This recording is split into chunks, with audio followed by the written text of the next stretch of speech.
Welcome to Exploration Dreamland, a quiet read aloud of the writings of explorers of the real world and the worlds of imagination. Drop anchor, relax into your comfortable bunk, and drift off to Dreamland with us as we read a lightly edited version of Cave Regions of the Ozarks and Black Hills by Luella Agnes Owen, published in 1898. The book will be read in order, so if you would like to begin at the beginning, please start with Season 3, Episode 44. Content note: if by some chance you feel inspired to investigate any locations mentioned, please keep in mind that they may not be currently accessible to the public. Some are operated as commercial caves and have been noted as such where appropriate. This book was written quite some time ago and therefore does not necessarily reflect current-day outlooks and language choices. The scientific texts may use outdated terminology or be inaccurate in light of more recent discoveries. This podcast was created primarily to help you relax and to entertain you.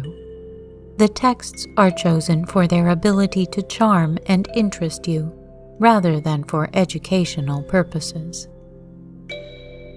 If you would like to stay in touch between episodes, you can follow us on Instagram, Twitter, or Facebook at Exploration Dreamland. If you have a moment to leave us a review on iTunes, it would help other listeners find us. You can also hear our episodes on YouTube. If you are listening there, please like our episodes and leave a comment for us. We'd love to hear from you. Now, take a deep breath in, and as you exhale, relax any tension in your muscles. Close your eyes, snuggle into your sleeping space, and listen to tonight's tale.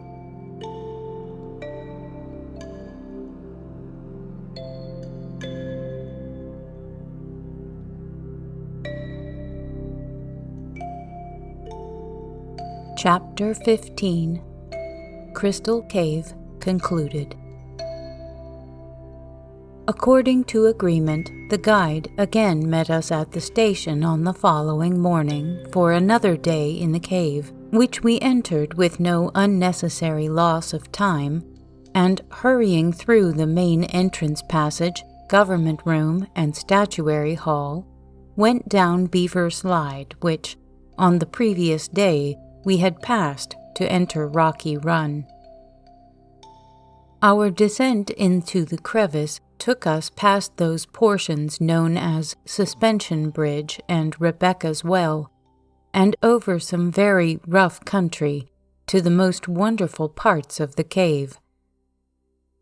Numerous passages open out in various directions, one to rooms of frostwork of great beauty, another to the ribbon room, where the drip deposits on the walls are in ribbon-like stripes of red, yellow, and white, while others yet are ways to the catacombs. And it is the catacombs we particularly wish to see, as they most perfectly represent the individual character of the cave, and have, as yet, received no injury from either time or man, but is a region as difficult to travel as the way of the transgressor, and many miles can be traversed with no prospect of coming to the end. But where locomotion is so slow and painful, the owner of a pedometer would find that instrument a discouraging companion, and soon learn better than to consult its record publicly. The catacombs are a series of connected fissures and small crevices in which every inch of exposed surface is covered with clear, translucent, almost transparent calcite crystals, neither coated with lime nor stained with clay, nor even is the pearly luster dimmed with the slightest trace of dust. The crystals are very sharp and of all sizes, ranging from 1/2 inch to 3½ inches in length, the larger sizes being conspicuously abundant. The entire region is an enormously large, perfectly formed, and undamaged geode. In reality, the whole cave is a great cluster of connected geodes, and a similar work probably does not exist, but if it does, has never been discovered. The fissures from which it is formed were opened by volcanic violence and then enlarged, and afterwards decorated by the varied power of water in action or repose. When the storms toward the close of the Tertiary period suddenly overwhelmed with floods the dense growth of tropical vegetation and multitudinous animal life in the northwest, the waters necessarily became heavily charged with the naturally resulting carbonic acid gas, and this, acting on the limestone rocks, would decompose them, leaving a residual clay and taking the chief portions of the mineral components in solution, to be afterwards deposited according to circumstances and conditions, and these are indicated by the various results found in Wind Cave, Crystal Cave, the Onyx Caves, and the Badlands.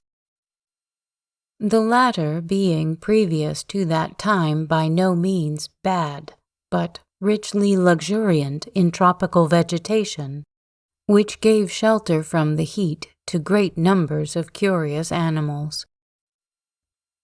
Some approximate idea of the extreme age of these caves may be gained from the fact that bones of a 3-toed horse have been discovered in a chamber of Crystal Cave that must be practically unchanged since the remains were carried in from the outside, as otherwise they would have been buried beneath the fallen masses of crystal-covered rock with which the entire floor is cumbered. And yet this room is so remote from any present connection with the outer world that it is impossible for their introduction to have taken place in recent times. In the beautiful catacombs, progress is as slow as in a cactus thicket or a blackberry patch. The crevices lack none of the usual crevice irregularities. High places must be mounted or descended, chasms crossed and narrow passages crawled through, while extra caution must be exercised to avoid striking the head or making a misstep that might result in a fall. The hands are in constant use and soon become so sensitive that holding a soft handkerchief gives infinite relief. But the worst experience is the crawls, where only the soles of the feet, being temporarily turned up, seem safe from the savage treatment of the sharp calcite dog teeth.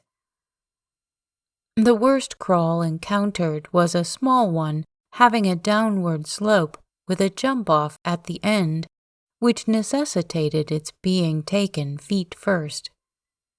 Fortunately, it was short, but in no place do the difficulties outweigh the pleasure of beholding scenes of such beauty, or suggest regret for the time, torn garments, and personal exertion required for its enjoyment. In many portions of the cave, the surface layer of crystals has had the points worn away by the action of water, later than that in which they were formed. But in the catacombs and other extensive regions as well, The finished work of crystallization is preserved in an absolutely perfect condition, and everywhere the largest crystals are on the underside of a projection or the roof of a cavity. As the day was passing far too rapidly, and many points of special interest yet remained unseen, we turned with reluctance from the beauty and relief from the hardships of exploration in the catacombs, and made our way over a crevice into Santa Claus's Pass, which was traversed for a considerable distance, and then abandoned for a low crawl terminating at the Senate chamber. This is a large room extending to Poverty Flat, and is brilliantly red and purely white, most of the crystal presenting a smooth surface. Under the Senate chamber there is said to be some fine boxwork which we had no time to visit. The name of this chamber was given by a visiting party composed of members of both houses of Congress. A smaller room, which is really an extension of the Senate chamber, has handsome walls of white and red boxwork, on account of which the same distinguished party called it the Senate Post Office. From here a difficult crawl through red rock, well worn by the action of water, leads to the Star Chamber, another large room in white and red, and named by Senator Starr of South Dakota. Opening out from the last room is a curious, dangerous-looking, narrow crevice chamber known as Suicide Room, on account of the threatening appearance of overhanging rocks, some of which have at times fallen in great masses of various sizes to form an irregular floor, and a descent of this is necessary in order to reach a short and extremely rough crawl, beautifully and painfully decorated with sharp crystals above and below and on the sides. From this we emerge into Rainy Chamber, an elliptical room not less than 200 feet long by 100 feet wide, with a tent-like ceiling rising high in the center and sloping down to meet the floor, which also slopes irregularly toward a deep central depression, giving the room a greater height than any other visited. The high points are generally seen in the narrow crevices, while the rooms of generous length and breadth are usually low, many of the largest having an average of 5 feet or even less. Although there is frequent intersection of crevices, and each chamber has passages leading out on every side, the general direction of the cave is said to be northwest-southeast. Rainy Chamber is named from the fact that during the early months of summer, water falls constantly in the form of a light shower, but it drips at all times, and in consequence there is an opportunity to study the active process of formation of one of the deposits, which is very abundant in Wind Cave and considered the most perplexing.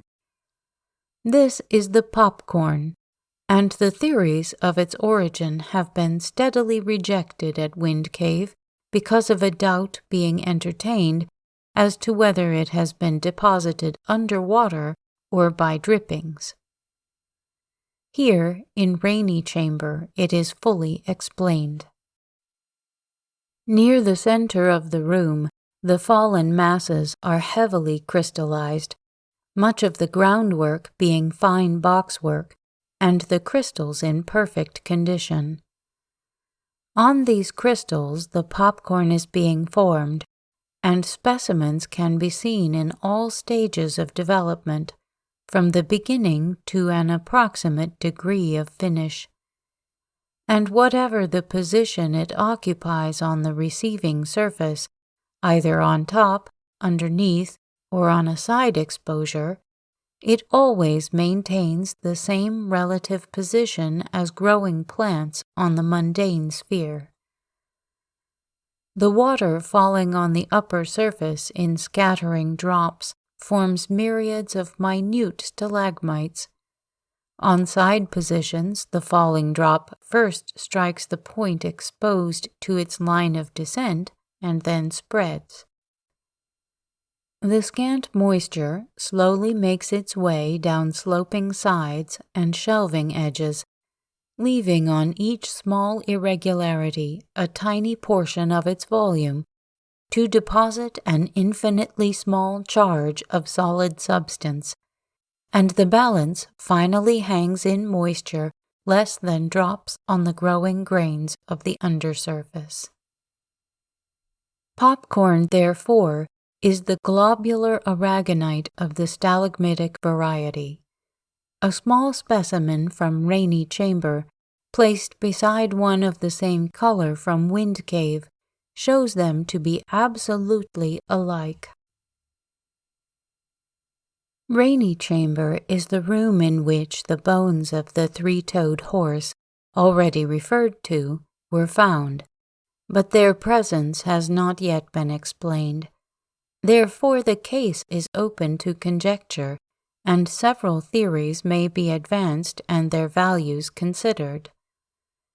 The first question, when such a discovery is made, is whether the living animal was possibly a cave dweller, which, as the horse was not, is quickly disposed of and attention turned to the next. The possibility of a carnivorous animal having carried its prey into the dark recesses of the cave in order that the enjoyment of its dinner might be undisturbed. This theory is equally unavailable by reason of the topographical features presented. If the present natural entrance to the cave were the only way into this room from the outside, the distance was too great and beset with many difficulties. Besides which, the final passage is too small to admit an animal of sufficient size to carry any considerable portion of even a very small horse. But if at that period the room had direct communication with the outside through an opening since closed, the shape of the walls indicate that it must have been a pothole in the roof, and through this an animal could have entered by falling, which the horse and others may have done.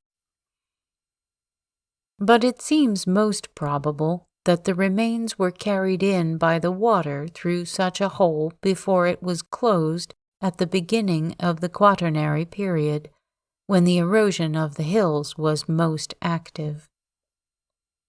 Rainy Chamber also contains a large and beautiful assortment of the small polished and coated pebbles called cave pearls.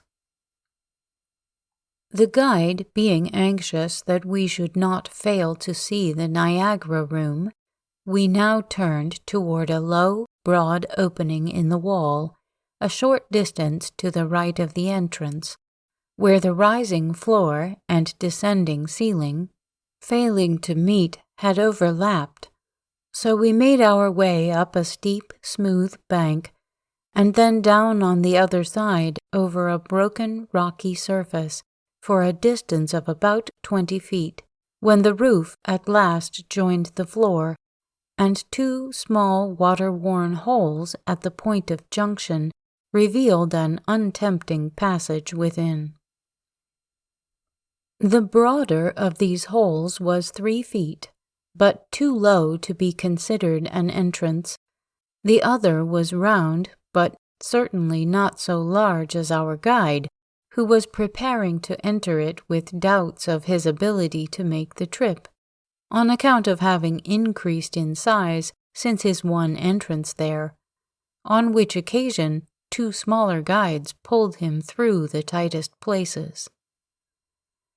Carefully comparing his size with that of the hole he sat beside, there was no possibility of doubt that if the attempt were made, he would stick fast, and that would place our little party in dire straits. Consequently, I insisted that it should not be, but he was unwilling that Niagara should be missed when so near. Finally, I positively refused to go unless he would consent to give us instructions and remain where he was while we went without him, to which he at last yielded with extreme unwillingness. He had frequently shown us the guide's marks, and now earnestly cautioned me to advance only as they point, and turn back if they should fail. The small nephew went on a reconnoitering expedition to the end of the passage, and reported that the jump-off there was higher than himself, but he could get down.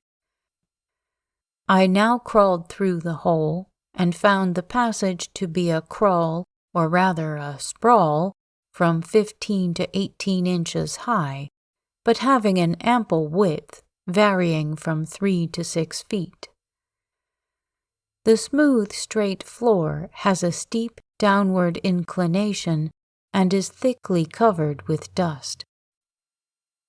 Having reached the widest portion, which is near the end, Herbert directed me to turn so as to come down the jump-off feet first, where there was a little difficulty in landing, as the perpendicular wall, which proved to be almost 5 feet high, offered only one projecting help, and that within a few inches of the base, but in obedience to his advice to reach 1 foot a little farther down and then drop, I advanced the right one, to be told not that but the other, and was soon down where it was possible to observe with interest that the right foot had been swinging above an open fissure.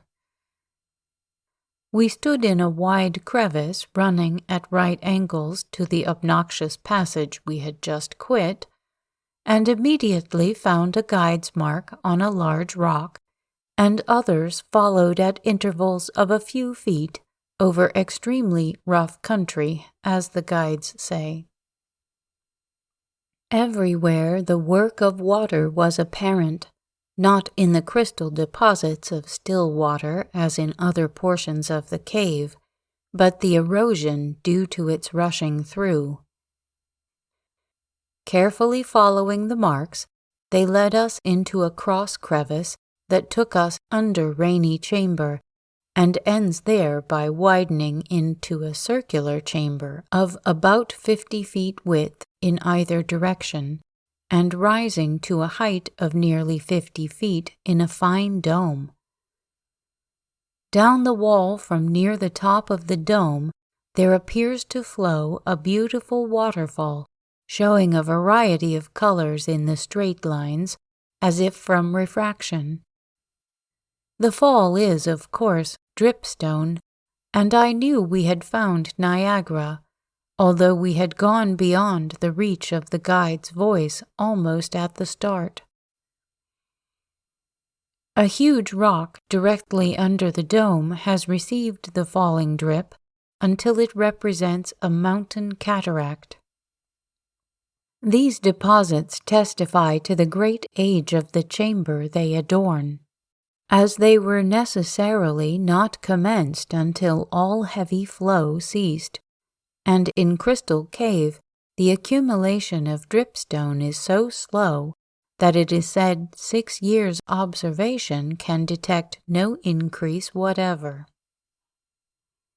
Several small passages at the floor level gave exit to the great volume of water that evidently at one time entered this crevice from Rainy Chamber by the route we followed, and being checked in its course, the lower end of the crevice became filled under pressure, and the low position of the outlets gave this water a whirling motion that in time excavated the dome-shaped room. No part of Crystal Cave has ever been occupied by a river, but its fissures, opening by the violence of earth movements accompanying nearby volcanic disturbances, have been filled more than once by the inrush of waters which repeatedly submerged the whole Black Hills region. Following again the marks which guided us into Niagara Room, we soon came within hailing distance of a voice expressive of profound relief, and as we crawled up the sloping passage, overheated and breathless with the exertion, the guide assured us he was most truly thankful to see us again, as he had never in his life experienced so severe a scare as since it had occurred to him that we had gone beyond the limits of communication without a single match. He also said I had been where no lady had ever gone before, and took satisfaction in the fact that many men have refused to make the venture with a guide. Leaving this portion of the cave, by returning as we came through Suicide Room, Star Chamber, and Senate Chamber, we crawled along the rocks overhanging a narrow fissure to reach a ladder at the end, by which we descended to another part of the catacombs. Here, after traveling a long distance over uneven floors covered with sharp crystals, as were all surfaces, through large low rooms and narrow crooked passages, constantly assisting the difficult advance with our hands like monkeys, we finally came to the grotto, which is probably the most remarkable room in this very remarkable cave. It is a large room, with much of the irregular ceiling so low that even the small nephew struck his head severely while turning to warn me, as he often did, of threatening inequalities in the floor, and light them with his own candle. The crystals here are exceptionally fine, being very sharp and of unusual size, besides many of them being double, that is, pointed at both ends. Through this beautiful ceiling there is a percolating drip adding stalactites to the crystal points and piling stalagmites on the crystal masses below, varying this with imitation cascades, mats of small flowers, and masses of popcorn. Off to one side, in a kind of recess, there is a depression in the crystal floor filled with clear, cold water. A glance at the time now showed us to be in danger of failure to meet the train to town, and consequently, tired as we were after 9 hours of rough travel and much climbing, it was necessary to make our way out with more speed than comfort, and we found the weather turning very cold. The cave was carefully locked, preparations for the train hurriedly made, the house closed, and as we left it the train could be heard coming down the canyon, but we arrived at the station first, though breathless, and a few minutes later were in Piedmont, too tired to properly enjoy a hot venison supper. As to the size of Crystal Cave, it is impossible to make any positive statement, for as Mr. McBride, the proprietor, says, no survey has yet been made. Other persons said that 36 miles is the greatest claim made for the combined length of all passages, and 16 miles the least, so it may be wise to accept the lesser number until a survey proves it wrong. The boxwork in Crystal Cave is not of such great abundance as to demand special attention, but is very beautiful, and one variety deserves particular mention. These boxes have been formed in dark red sandstone, and after being emptied of their original contents, have been completely filled with colorless calcite crystals, and over this is spread an outer surface of the same crystals tinted a brilliant flame color by red paint, clay having been taken in solution by the crystal-forming waters. A specimen of this was a temptation too great to be resisted even in the owner's absence. Some of the boxwork is of such size that a single box may have a capacity equal to that of a bushel measure, but it is less beautiful than the smaller forms. On the following morning we left Piedmont, and having a desire for greater personal knowledge of the hills, took the same train which had taken us to the cave and traveled to its western terminus, Lead City.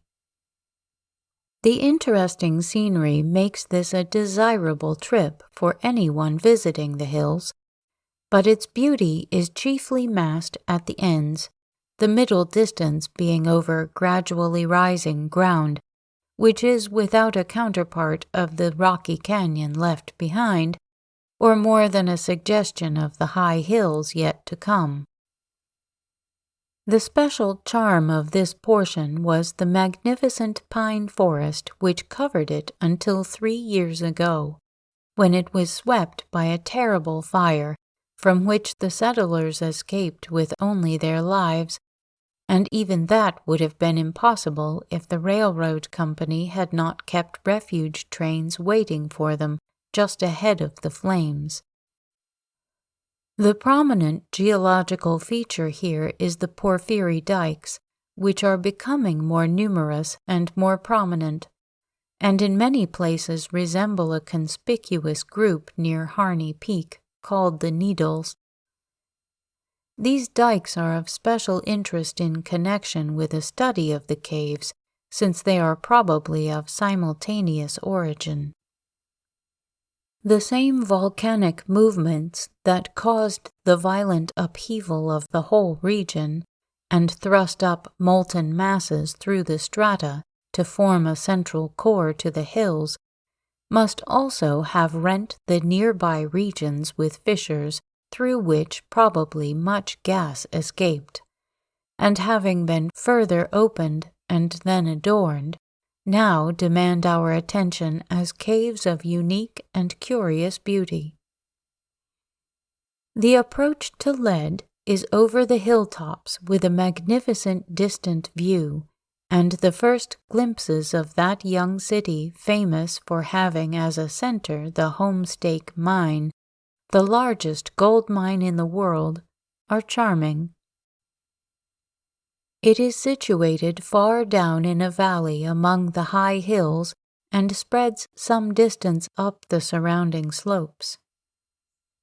The works of the great mine are wonderful, and visitors welcome to examine whatever they find interesting. Any questions they wish to ask are graciously answered, although everyone is busy. This is not a special favor to the exceptional few, but the courtesy shown to all. Visitors are also welcome to descend into the mine, but as an attendant is necessary on account of dangers to be avoided, a permit must be obtained at the office. Several other caves have been discovered in the Black Hills, the largest of which is the Davenport Cave at Sturgis. Very little exploration has yet been done in it, but indications are said to be that it will take rank among the large ones. At Galena, a new mining town of golden promise, there is reported to be an ice cave where ice forms at all seasons, and during the warm weather is a source of comfort and pleasure to the miners.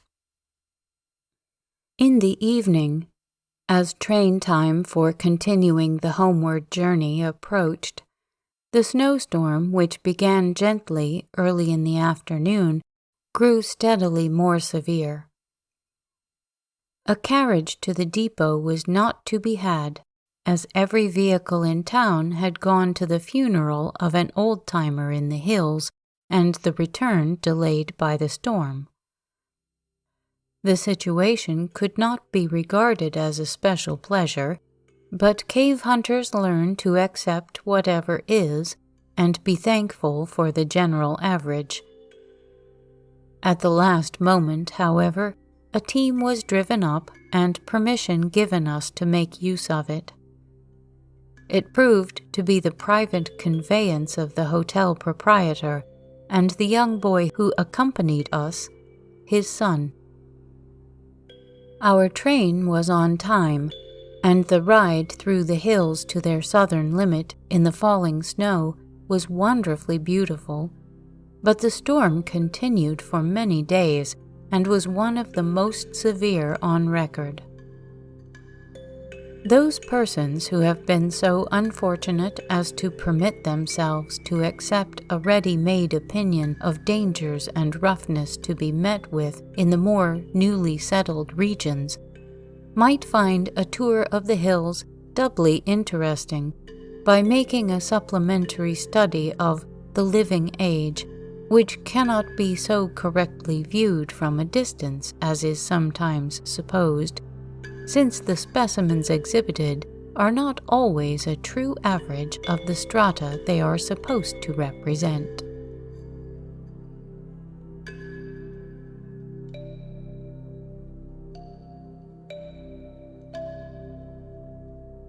Stay tuned for the next segment from Cave Regions of the Ozarks and Black Hills by Luella Agnes Owen. Please follow, rate, and review us on your favorite podcast app. Keep in touch with us on Twitter, Instagram, Facebook, or YouTube, and recommend us to anyone you know who could use a quiet break or a little help falling asleep. Exploration Dreamland is produced, edited, and hosted by me, Sarah Vanzaley. A big thank you to Project Gutenberg for helping me find many interesting publications. Thanks also to Kevin MacLeod at Incompetech.com for providing the theme music for this show. The title of this piece is Kalimba Relaxation Music, if you would like to visit his website to hear it in its entirety. Sweet dreams.